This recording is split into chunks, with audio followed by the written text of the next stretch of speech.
Hello বন্ধুরা, সংসারে কিছু জানা অজানা প্রয়োজনীয় কিচেন টিপস অ্যান্ড ট্রিক্স নিয়ে আজকে আমার এই ভিডিওটি। আমরা প্রত্যেকটা গৃহিণীরা কিন্তু সংসারে কাজ করতে করতে কিন্তু নাজেহাল অবস্থা হয়ে যায়। তো তার জন্য কিছু প্রয়োজনীয় গুরুত্বপূর্ণ কিচেন টিপস মেনে যদি আমরা কাজ করতে পারি তাহলে দেখবে কাজগুলো আরও কত সহজ হয়ে গিয়েছে। তো বন্ধুরা, আমি Sangeeta, welcome to my Sangeeta's lifestyle. আশা করছি তোমরা সবাই ভালো আছো। তো চলো আজকে তোমাদের জন্য প্রথম কী টিপস থাকছে সেটাই দেখাই। তো বন্ধুরা, আজকে আমার প্রথম টিপস যে দেখো, বর্ষাকালে কিন্তু এরকম আমাদের ছাদে কিন্তু অনেকটা তেলসা ভাব হয়ে যায়, মানে হচ্ছে তোমার পিচ্ছিল অবস্থা থাকে। তো সেই সময় আমরা কি করি, ছাদে অনেক সময় আছে যে জামা কাপড় মেলতে যাই যদি বৃষ্টি না থাকে। আর এরকম আমাদের ছাদে যে জুতাগুলো থাকে, দেখবে যে যখন এই ছাদের জুতাগুলোর নিচটা সমান হয়ে যায় তখন কিন্তু ছাদে পড়ে যাওয়ার সম্ভাবনা কিন্তু অনেকটা বেশি থাকে।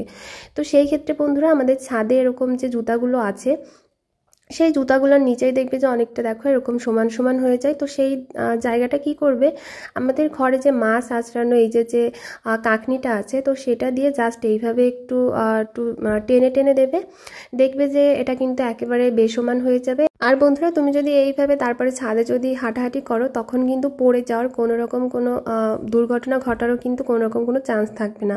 এরকম কিন্তু অনেক ক্ষেত্রে হয়ে থাকে যে ছাদে যখন এরকম জুতাগুলো থাকে অনেক সময় কিন্তু আমরা পিছলি খেয়ে কিন্তু পড়ে যাওয়ারও সম্ভাবনা হয় বা পড়ে গিয়েও থাকি আমরা অনেক সময়। তো সেই ক্ষেত্রে আগে থেকে একটু খেয়াল রাখবে যে জুতোগুলো যাতে এরকম নিচটা আর কি এরকম ঘষে ঘষে নেবে, তাহলে দেখবে যে আর তোমাদের কোনো রিস্কই থাকবে না, ছাদে পড়ে যাওয়ার কোনো রকম কোনো রিস্কই থাকবে না। তো অবশ্যই কিন্তু বন্ধুরা, বর্ষাকালে এই টিপসটা তোমরা অবশ্যই অ্যাপ্লাই করে দেখতে পারো। চলে যাব পরবর্তী টিপসে। বন্ধুরা, আমরা যারা নতুন গৃহিণী আছি তারা কিন্তু তেলের পরিমাণটা ঠিকঠাক পরিমাণ কিন্তু বুঝতে পারি না। আর রান্না করার সময় কিন্তু এরকম পট থেকে যখনই আমরা তেলটা কড়াইতে দিতে যাই তখন দেখবে অনেক সময় কিন্তু তেলের পরিমাণটা কিন্তু বেশি পড়ে যায়। আর সেই ক্ষেত্রে কি হয়, আমাদের কিন্তু নতুন গৃহিণীদের কিন্তু রান্না করতে অনেকটাই সমস্যা হয়ে থাকে। তো নতুন গৃহিণীদের জন্য একটা ছোট্ট টিপস, তো যাদের বাড়িতে আর কি জার নাই, তেলের জারটা যে আমাদের তেলের জার থাকে, ছোট্ট একটা ছিদ্র থাকে, সেখান থেকে কিন্তু আমরা তেলটা নিয়ে নিই। কিন্তু যাদের বাড়িতে আর কি তেলের জারটা নেই, এরকম পট থেকে আর কি তেলটা ঢালা হয়, তাদের জন্যই কিন্তু টিপসটা গুরুত্বপূর্ণ। দেখো বন্ধুরা, বোতলের যে মুখটা থাকে, তো এরকম একটা ছিক, লোহার ছিক তোমরা গরম করে এরকম বোতলটাকে জাস্ট এইভাবে ফুটো করে নেবে। তাহলে দেখবে যে বোতলটার কিন্তু এখানে একটা মুটকিতে কিন্তু একটা ছিদ্র হয়ে যাবে। আর ছিদ্র থেকে পরে যখন তোমরা বোতলের মুখটা আটকাবে তখন কিন্তু তোমরা ইজিভাবে কিন্তু তেলটা ঢালতে পারবে তোমাদের যতটুকুনো প্রয়োজন। আর নতুন গৃহিণীরা কিন্তু এই টিপসটা অবশ্যই অ্যাপ্লাই করো, কারণ নতুন গৃহিণীদের ক্ষেত্রে কিন্তু এটা হয়ে থাকে যে অনেক সময় বোতল থেকে তেল ঢালতে গেলে কিন্তু অনেক সময় কিন্তু বেশি তেল পড়ে যায়। তো সেই ক্ষেত্রে তোমরা কিন্তু অবশ্যই এই টিপসটা অ্যাপ্লাই করে দেখতে পারো, তোমাদের একটু হলেও উপকার হবে। তো দেখো কতটা সুন্দর, যেটুকুনো বের করবো তেল সেটুকুনই কিন্তু পড়বে, তার থেকে কিন্তু অতিরিক্ত তেল পড়ার কোনো রকম কোনো সম্ভাবনাই নেই। আশা করি বন্ধুরা, আমার এই টিপসটাও কিন্তু তোমাদের একটু হলেও উপকারে আসবে, অবশ্যই অ্যাপ্লাই করে দেখতে পারো। চলে যাব পরবর্তী টিপসে।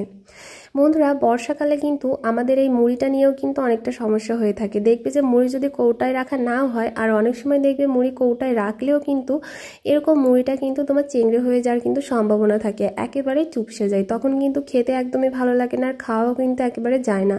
তো সেই ক্ষেত্রে তোমরা একটা টিপস অ্যাপ্লাই করতে পারো, সেটা হচ্ছে দেখো এরকম একটা কড়াই গরম করে নেবে। কড়াই গরম করার পরে আর কি তোমাদের যে মুড়িটা আছে যে একেবারে নরম হয়ে গিয়েছে বা খাওয়া যাচ্ছে না, চেংড়ে হয়ে গিয়েছে, সেই মুড়িটা এইভাবে তোমরা দিয়ে দেবে। তো দিয়ে জাস্ট বেশি জাল দেবে না, মানে ওভেনের জালটা একেবারে বেশি করবে না, হালকা করে ওভেনের জালটা করে তোমরা ভালো করে কিন্তু একটা চামচ বা খুন্তির সাহায্যে এইভাবে কিন্তু হালকা হালকা করে নেড়ে নেবে। প্রথম কিন্তু কড়াইটাকে একটু বেশি তাপ দিয়ে তাতিয়ে নেবে, তারপরে কিন্তু একেবারে লো আঁচে করে কিন্তু মুড়িটাকে এইভাবে নেড়ে চেড়ে তারপরে কিন্তু নামিয়ে নেবে। তারপরে দেখবে যে একেবারে কিন্তু মুড়িটা একেবারে মচমচে হয়ে গিয়েছে। প্রথমে একটু দেরি করবে, দেরি করার পরেই কিন্তু মচমচে হবে, সাথে সাথেই কিন্তু হবে না, 1-2 মিনিট রেখে তারপরেই কিন্তু দেখবে যে একেবারে মচমচে হয়ে গিয়েছে। দেখো যে কতটা সুন্দর মচমচে হয়ে গিয়েছে।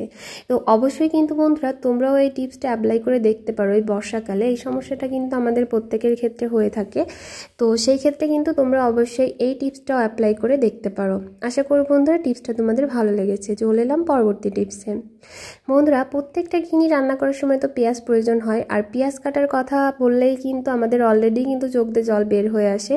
তো সেই ক্ষেত্রে পেঁয়াজ কাটতে গেলে অনেকের যেরকম কষ্ট হয় যে চোখ চোখ দিয়ে জল আসবে বা কাটতে ভয় লাগে, তো তাদের জন্য একটা টিপস বন্ধুরা। তারা কি করবে, এইভাবে যে পেঁয়াজটা তোমরা কাটবে বা তোমাদের প্রয়োজন হবে সেই পেঁয়াজটাকে এইভাবে করে ফ্রিজে রেখে দেবে। ফ্রিজে রাখার 5 থেকে 10 মিনিট পরে তারপরে কিন্তু তোমরা পেঁয়াজগুলোকে কেটে নেবে। দেখবে যে তোমাদের চোখ থেকে একটু পরিমাণও জল বের হবে না, আর তোমরা কিন্তু খুব সহজেই কিন্তু পেঁয়াজটাকে ইজিভাবে কিন্তু কেটে নিতে পারবে। দেখবে কোনো রকম পেঁয়াজ কাটতে কোনো রকম কোনো সমস্যা হবে না। আর প্রত্যেকটা গৃহিণী কিন্তু পেঁয়াজ রসুন এগুলোই কিন্তু আমাদের রান্না করার ক্ষেত্রে কিন্তু খুবই কষ্টদায়ক কাটা। তো সেই ক্ষেত্রে আমি পেঁয়াজ রসুন দুটোরই কিন্তু টিপস তোমাদের সঙ্গে শেয়ার করব, যে কিভাবে তোমরা পেঁয়াজ রসুন এই দুইটা জিনিসই তোমরা কিভাবে খুব সহজে আর কি কেটে নিতে পারবে। কিন্তু আরও একটা টিপস অ্যাপ্লাই করতে পারো, সেটা হচ্ছে তোমরা কিন্তু পেঁয়াজটাকে 2 ভাগ করে কেটেও কিন্তু তোমরা ফ্রিজে দিয়ে দিতে পারো। যারা আর কি অতি তাড়াতাড়ি আর কি পেঁয়াজগুলোকে কেটে নিতে চাও, তারা কিন্তু পেঁয়াজটাকে 2 ভাগ করে তারপরে কিন্তু ফ্রিজে যদি 5 থেকে 10 মিনিটের মতো করে রেখে দাও, সেই ক্ষেত্রেও কিন্তু তোমাদের পেঁয়াজটা ছাড়াতে কিন্তু খোসাটা ছাড়াতে কিন্তু একেবারেই কিন্তু চোখ থেকে জল বের হবে না।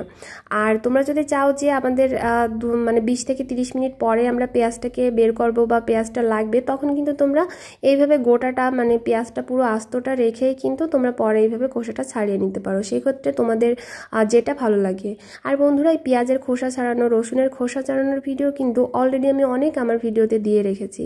তোমাদের যখন যেটা ভালো লাগে বা যেটা তোমাদের কাছে সহজ মনে হয়, তোমরা কিন্তু সেইভাবেই কাজটা অ্যাপ্লাই করে নিতে পারো। আশা করি বন্ধুরা এই টিপসটাও তোমাদের একটু হলেও উপকারে আসবে। চলে এলাম পরবর্তী টিপসে। বন্ধুরা, এবার দেখাবো যে রসুনের খোসাটা তোমরা কিভাবে খুবই ইজিভাবে ছাড়িয়ে নিতে পারবে শুধুমাত্র একটা বোতলের মুখ দিয়ে। দেখো, রসুনটা ছাড়তেও কিন্তু আমাদের প্রত্যেকটা গৃহিণীর অনেকটাই কষ্ট হয়, কারণ রসুন ছাড়াতে গেলে অবশ্যই কিন্তু আমাদের নখের প্রয়োজন আছে। সেই নখ দিয়ে যখন আমরা রসুনটা ছাড়াই তখন কিন্তু নখ কিন্তু অনেকটা ব্যথা লাগে বা অনেকটা কিন্তু সবাই আর কি বুঝতে পারি আমরা গৃহিণীরা যারা আর কি রসুনের খোসাটা ছাড়াই। তো সেই ক্ষেত্রে দেখো, একটা বোতলের মুখ তোমরা এইভাবে নিয়ে নেবে আর রসুনের খোসাটা জাস্ট এইভাবে করে কিন্তু তোমরা ছাড়িয়ে নেবে। দেখবে এইভাবে যদি তোমরা রসুনের খোসাটা ছাড়াও, তাহলে কিন্তু তোমাদের নখ কোনোভাবেই কিন্তু নখের প্রয়োজন পড়ছে না। জাস্ট এইভাবে তোমরা বোতলের মুখটা এইভাবে অ্যাপ্লাই করবে আর খুব সহজেই কিন্তু তোমাদের রসুনের খোসাটা কিন্তু একেবারেই ছাড়ানো হয়ে যাবে। তো সেই ক্ষেত্রে বন্ধুরা, আজকের এই পেঁয়াজ রসুনের খোসা ছাড়ানোর টিপসগুলো তোমাদের কেমন লেগেছে সেটা কিন্তু অবশ্যই কমেন্ট করে জানিও। আর এখান থেকে তোমাদের যে টিপসটা ভালো লাগে সেই টিপসটাই কিন্তু তোমরা অ্যাপ্লাই করে নিতে পারো। তো আজকের ভিডিওটি আমার এই পর্যন্তই ছিল। আজকের এই ভিডিওটি থেকে বন্ধুরা তোমাদের কোন টিপসটি সবথেকে বেশি ভালো লেগেছে সেটা অবশ্যই কমেন্ট করে জানিও। আর বন্ধুরা, আমি কিছুদিন যাবত আর কি ভিডিও দিতাম না, তো ভিডিও না দিতে দিতে আমার ভিডিও রিচ অনেকটাই কমে গিয়েছে। তো তোমরা যদি আমার পাশে না থাকো তাহলে কিন্তু কোনোভাবে আমি সামনে এগিয়ে যেতে পারবো না। বন্ধুরা, তোমাদের কাছে অনুরোধ থাকবে যে ভিডিওটা দেখে অবশ্যই ভিডিওতে একটা লাইক দিতে কিন্তু একেবারেই ভুলে যেও না। আর বন্ধুরা, যারা আমার চ্যানেলে নতুন আছো তারা অবশ্যই চ্যানেলটিকে সাবস্ক্রাইব করে দিয়ে ভিডিওতে লাইক দিয়ে অবশ্যই আমার পাশে থেকে যেও। তোমাদের সাহায্য ছাড়া সামনে এগোতে পারবো না।